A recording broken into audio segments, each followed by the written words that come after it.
Alright, hey guys, and welcome to a brand new Minecraft PSP update video.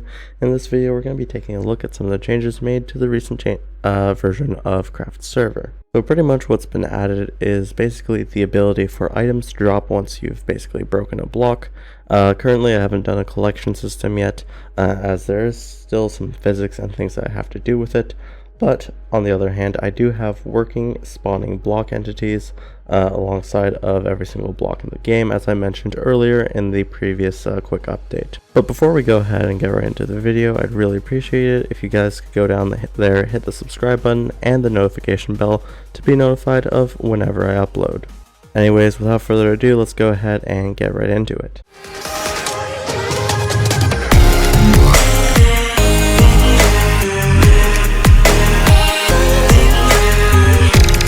So obviously we're going to start off here with the Craft Server on the PSP, and we're going to start it up as always and connect it to our favorite hotspot in order to be able to get a working internet connection. Once that goes through, we're going to go ahead and basically run it on Windows over here, and as you guys can see, I haven't actually turned on the server yet. You'll see it pop up here in a second for the PSP server, which gives us the definitely not a PSP. And then we're going to click it and actually go inside. Now, in terms of messages, there's nothing really new about it, but either way, it's going to take a second here for the PSP to load up, and give it a moment because I've made so many changes to this little area. Namely, over there's a bunch of different things, and there we go, the time got set properly too.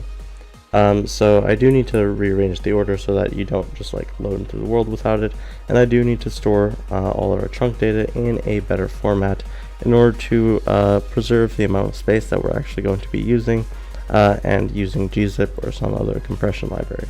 Now if we go ahead and start breaking blocks, you guys are going to start noticing that as you look at it, there's all these little item drops. They spawn into the corner of the block, and basically they're going to always be there.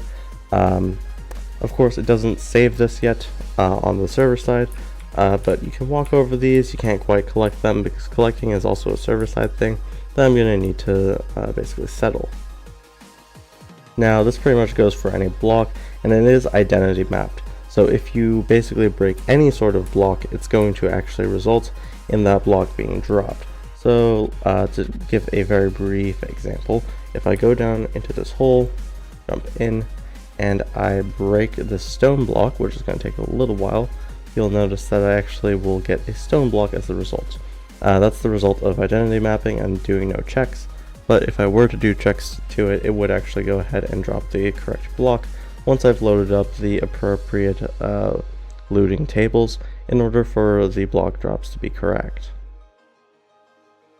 Either way, this shows a lot of promise, and I'll be working on getting stuff into your inventory alongside the management of these sort of blocks in the future.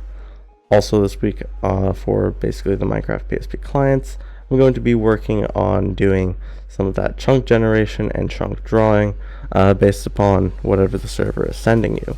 Now, this is going to be a little bit unstable, and I'm not going to necessarily support every single block right out of the bat, but that's pretty much the idea of what I'm trying to do. Either way, I really hope you guys have enjoyed this update video. Please like, comment, subscribe, and I'll see you guys in another video with further updates.